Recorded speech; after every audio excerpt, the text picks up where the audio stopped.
الحمد لله وكفى وسلام على عباده الذين اصطفى أما بعد فأعوذ بالله من الشيطان الرجيم بسم الله الرحمن الرحيم أفلا ينظرون إلى الإبل كيف خلقت صدق الله العظيم.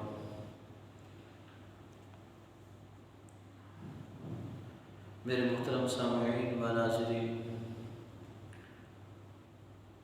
ایک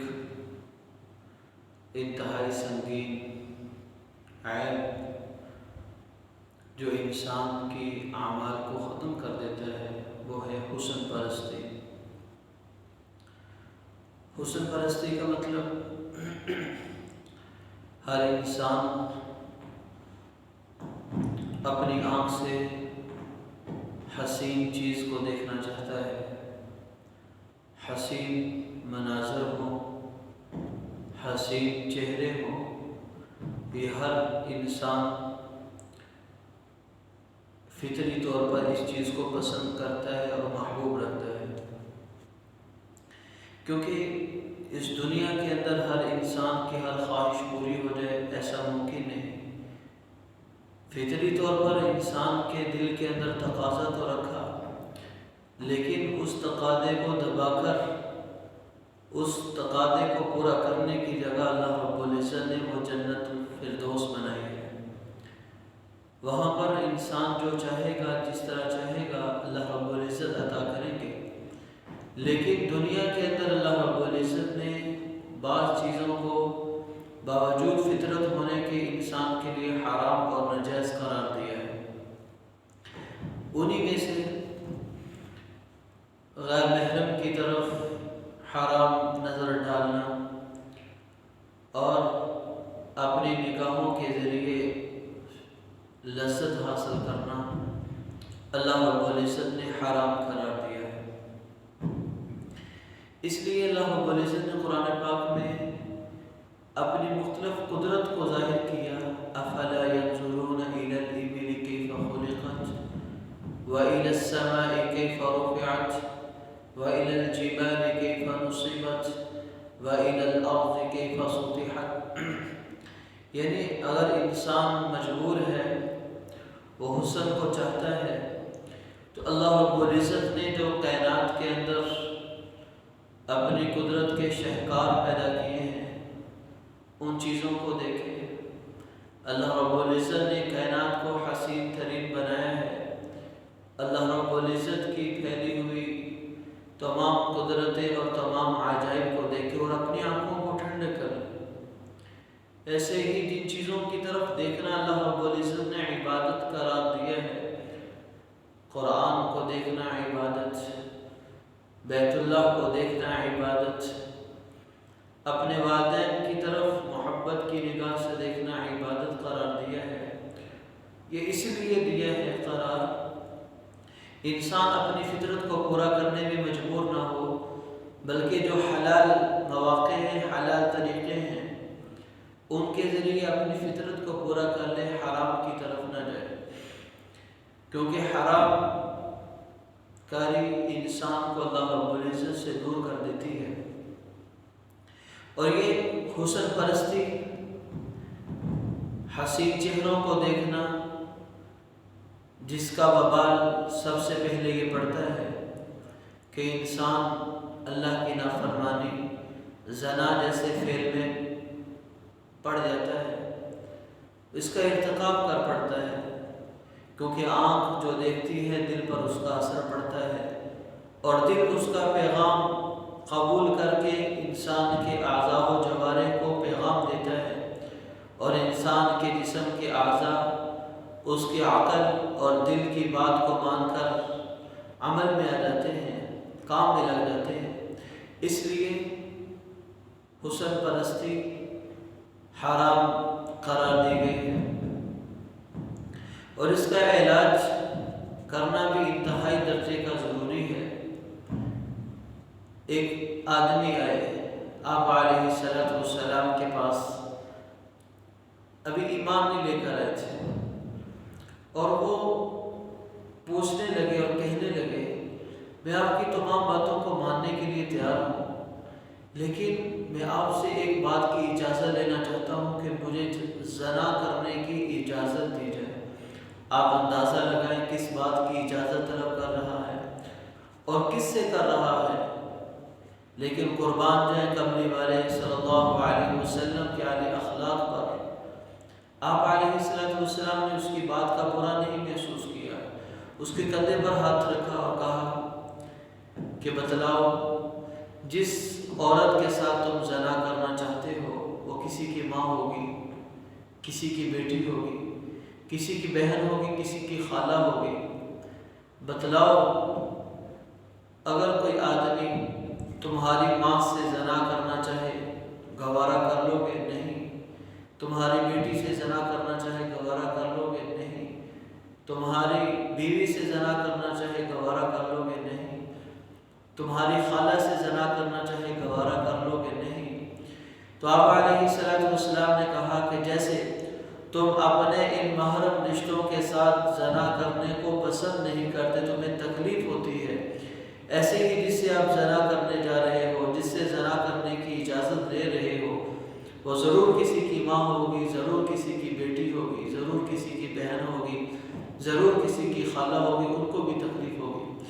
تو وہ کہتے ہیں کہ جب میں آیا تھا تو ایمان لانے میں سب سے بڑی رکاوٹ وہ زنا نظر آ رہا تھا کہ میں زنا کو کیسے چھوڑوں گا، لیکن آپ علیہ السلام نے اتنی آسانی کے ساتھ بات سمجھا دی کہ اب زنا سے مبعوث ترین کوئی گناہ نہیں رہا اور میں اسلام میں داخل ہوتا ہوں۔ اور یہ بہت بڑا پیغام تھا ہمارے لیے کہ جب بھی کسی ایسے گناہ کی طرف آدمی کا میلان ہو، دل کرے یا نظریں بدنگاہی کی طرف جائیں، تو فوراً آدمی تصور کر لے کہ جیسے میں اپنے گھر والوں کے لیے یہ بات پسند نہیں کرتا تو دوسروں کے لیے میں کیسے پسند کر لوں۔ بعض جگہ کئی سارے مرد عورتوں کے ساتھ مل کر کام کرتے ہیں، کئی محکموں میں کئی جگہوں پر کام کرنا پڑتا ہے۔ اس جگہ پر اپنے آپ کو کیسے آدمی اس مرض سے بچا لے، کیونکہ شیطان تو ہر وقت انسان کے پیچھے لگا ہوا ہے۔ تو ایک بات ضرور سمجھ لیجئے، صرف خالی دیکھ لینا، عورت کے چہرے کی طرف دیکھ لینا، یہ حرام نہیں، گناہ کی بات نہیں۔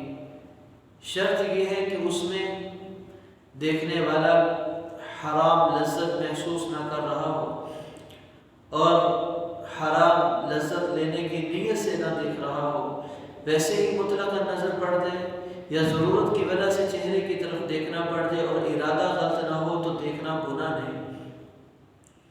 اس لیے اللہ رب العزت نے غض البصر، آنکھوں کو جھکانے کا حکم دیا ہے کہ تمہیں معلوم نہیں تمہاری جو آنکھ اٹھ رہی ہے یہ حلال ہے یا حرام، کس حد تک اس کو نیچے رکھنا ہے، کس حد تک اٹھانا ہے۔ بس اللہ رب العزت نے حکم ہی دے دیا کہ اپنی نگاہوں کو نیچے رکھو۔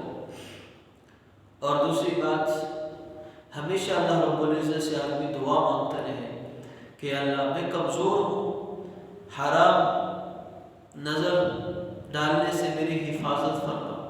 اور انسان ہمت اگر کر لے تو اللہ رب العزت ضرور اس کا ساتھ دیتے ہیں۔ اگر کوئی انسان کسی گناہ میں مبتلا ہوتا ہے، ابتلا اللہ رب العزت کی طرف سے امتحان ضرور ہوتا ہے، لیکن ایسی بات نہیں کہ اللہ رب العزت اس انسان کو بے یار و مددگار چھوڑ دے، اس کا دامن چھوڑ دے، نہیں، بلکہ اللہ رب العزت اگرچہ اسے امتحان میں ڈالتے ہیں لیکن اس کا دامن بھی پکڑنے کے لیے آگے بڑھتے ہیں، اس کو تھامنے کے لیے بھی اللہ رب العزت اس کا انتظار کرتے ہیں کہ بندہ آزمائش میں ہے، ابتلا میں ہے، یہ ہمت کر کے تھوڑی سی کوشش کر لے، میں اسے اس مصیبت سے نکال دوں گا۔ تو اللہ رب العزت تو بندے کو سنوارنے کے لیے، گناہوں سے نکالنے کے لیے ہم وقت تیار رہتے ہیں، بس بندوں کی طرف سے کوتاہی ہے کہ وہ ہمت سے کام نہیں لیتے۔ ایک آدمی نے سوال کیا کہ مجھے اپنے گھر کی چیزوں کو سلیقہ بندی سے رکھنا بہت پسند ہے، خوش ترتیبی چیزوں کے اندر بڑی پسند ہے، لیکن ساتھ اس حد تک ہی پسند نہیں، مجھے ہر چہرہ خوبصورت چہرہ پسند ہے، خوبصورت چیز پسند ہے۔ تو اس کو جواب یہ دیا گیا کہ جو تمہیں سلیقہ عطا کیا گیا ہے، خوش اسلوبی، خوب ترتیبی تمہیں سمجھائی گئی ہے، اس پر اللہ کا شکر ادا کیا جائے کہ اللہ رب العزت نے آپ کو اچھا سلیقہ سکھلا دیا، خوبصورت چیزوں کو دیکھنا آپ کے لیے آپ کے دل میں القاء کر دیا گیا۔ لیکن جو چہرے آپ کے لیے جائز نہیں، جن کی طرف شہوت کی طرح دیکھنا، شہوت کی نیت سے دیکھنا تمہارے لیے جائز نہیں، لہذا تم ایسے چہروں سے اپنے آپ کو بچاؤ اور صبر سے کام لو، کیونکہ اگر تم واقعی اپنے دعوے میں سچے ہو کہ مجھے حسین چیزوں میں رغبت ہو گئی ہے، اللہ رب العزت جو سب دنیا والوں کو حسن بانٹنے والے ہیں، جو پوری کائنات کو حسین بنانے والے ہیں، خود اللہ رب العزت کا حسن کیا ہوگا، خود اللہ رب العزت کس قدر حسین ہوں گے۔ تو جو انسان جانتا ہے کہ اللہ رب العزت کے سامنے جانا ہے، اللہ کا دیدار کرنا ہے، تو اس دنیا کی مر مٹنے والی صورتیں، ختم ہو جانے والی صورتیں اور بڑھاپے میں بالکل بیکار ہو جانے والی صورتوں کے پیچھے نہیں پڑتا، وہ تو اللہ رب العزت کی دیدار کرنے کے لیے، ہمیشہ اللہ رب العزت کو پانے کے لیے اللہ کی اطاعت اور بندگی میں لگا رہتا ہے، کیونکہ اللہ رب العزت کی ذات بڑی غیور ذات ہے۔ تو اللہ رب العزت کی ذات دیکھتی ہے کہ میرا بندہ مجھ جیسے حسین، مجھ جیسے جو ساری دنیا کو حسین بنانے والے، اسے چھوڑ کر غیر اللہ کی طرف جھکتا ہے، میری بنائی ہوئی مخلوق کے سامنے جھکتا ہے، اسی کی پوجا میں لگا ہوا ہے، تو اللہ رب العزت کو یہ بات پسند نہیں ہوتی۔ اس لیے ہم عزم کریں، ارادہ کریں، آج اس اپنی نگاہ کو حسن پرستی سے روکیں گے، اپنے خواہش، نفس کی خواہش کو کچلیں گے اور اللہ رب العزت کی اطاعت میں آئیں گے، تاکہ اللہ رب العزت کل کو ہمیں اپنا دیدار کروا سکے۔ اللہ رب العزت کے دیدار سے بڑھ کر قیامت والے دن کوئی نعمت نہیں ہوگی۔ اللہ رب العزت ہم سب کو عمل کی توفیق عطا فرمائے۔